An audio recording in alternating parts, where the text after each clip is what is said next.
Magandang hapon sa ating lahat na ito update sa magiging lagay na ating panahon.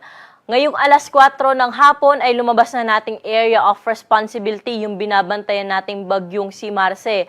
At sa kasalukuyan, ito ay nasa layo ng 290 kilometers kanluran ng Lawag City, Ilocos Norte. Ang nasabing dating bagyong si Marce ay may taglay pa rin lakas ng hangin, umaabot sa 140 kilometers per hour malapit sa gitna at pagbugso na umaabot sa 170 kilometers per hour at pa west-southwestward po pagkilos sa bilis na 20 kilometers per hour.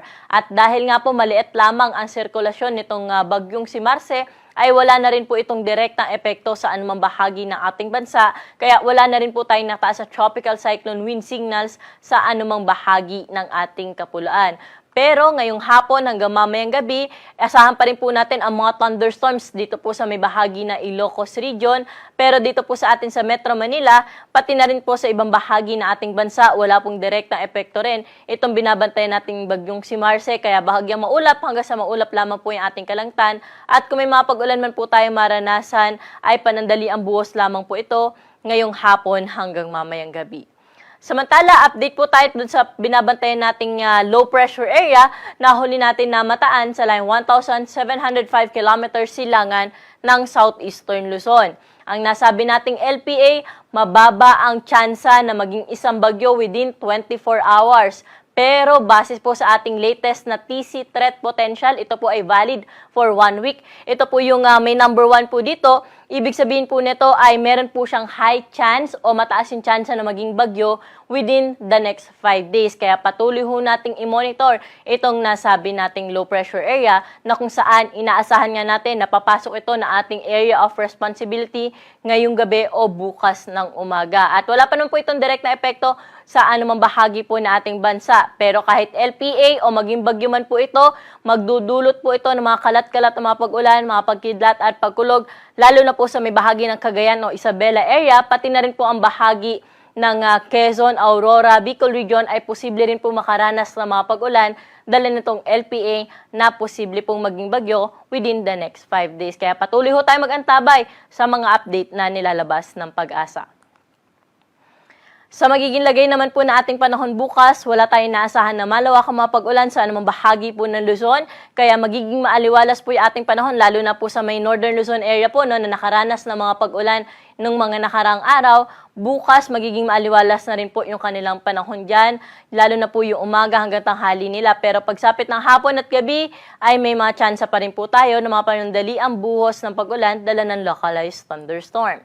Temperatura po natin bukas dito sa Metro Manila, 25 to 32 degrees, Tagaytay, 23 to 30 degrees Celsius. Sa may Baguio City, 17 to 23 degrees agwat ng temperatura, Lawag, 24 to 31 degrees, at sa Tuguegarao at sa Legazpi City, aabot naman po sa 32 degrees ang maximum temperature. Sa may bahagi naman po ng Puerto Princesa at Calayan Islands, 25 to 32 degrees ang agwat ng temperatura. Sa may kababayan po natin, sa bahagi ng Visayas at Mindanao, wala rin ho tayong inaasahan dyan na malawakang mga pag-ulan bukas, kaya magpapatuloy po yung kanilang nararanasan na maaliwalas na panahon, lalo na yung umaga hanggang tanghali po nila. Sa hapon at gabi, kukulimlim po yung kanilang panahon at may mataas na tsansa po ng mga pag-ulan, dala ng localized thunderstorm. Kaya kung lalabas po tayo ng mga tahanan, huwag pong kalimutan magdala ng payong, panangga na rin po ito sa init ng araw sa tanghali at sa mga pag-ulan sa hapon at sa gabi.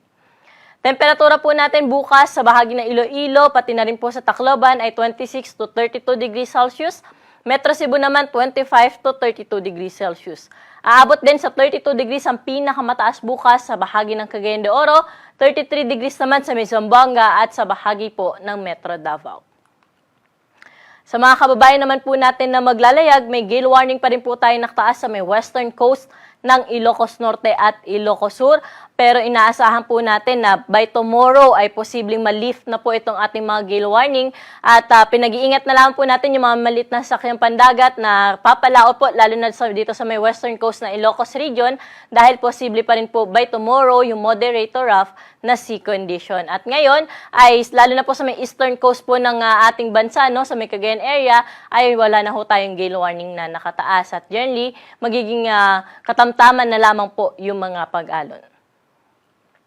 Para po sa ating 3-day weather forecast sa mga pangunahing syudad po sa ating bansa, partikular na dito sa Metro Manila at sa Baguio City na kung saan hanggang Martes, wala naman tayong nakikita na malawak ang mga pag-ulan at wala rin tayong nakikita rin na posibleng epekto ng LPA o yung posibleng maging bagyo dito sa Metro Manila at sa Baguio City. Kaya magpapatuloy po yung maaliwalas na panahon for the next 3 days. May mga pag-ulan pero isolated cases lamang sa hapon at gabi.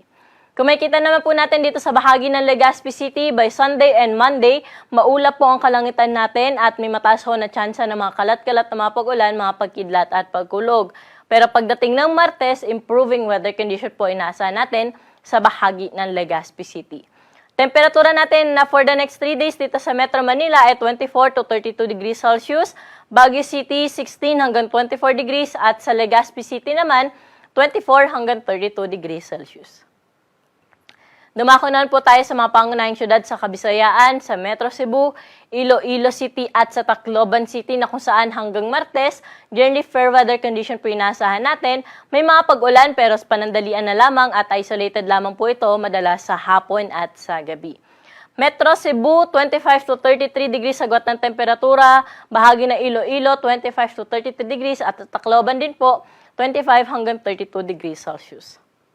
Sa mga kababayan naman po natin sa Mindanao na kung saan wala ho tayong bagyo o sama ng panahon na posible makaapekto, kaya for the next 3 days ay maaliwalas po inaasahan natin Metro Davao, Cagayan de Oro City at sa may Zamboanga City. May mga pag-ulan din po tayo dyan na inaasahan pero sa hapon lamang din po ito at sa gabi dala ng mga localized thunderstorm.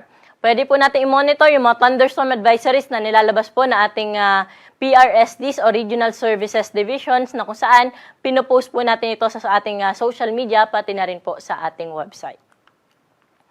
At ang araw po natin dito sa Kamaynilaan ay lulubog sa na 5:26 ng gabi at muli po itong sisikat bukas ng 5:54 ng umaga. Para sa karagdagang impormasyon ukol sa lagay na ating panahon, mangyaring i-like at i-follow po kami sa aming social media account sa DOST_Pag-asa at bisitahin na aming website sa pag-asa.dost.gov.ph. At yan po yung latest dito sa Weather Forecasting Center. Ako po si Ana Cloren Horda. Magandang hapon po.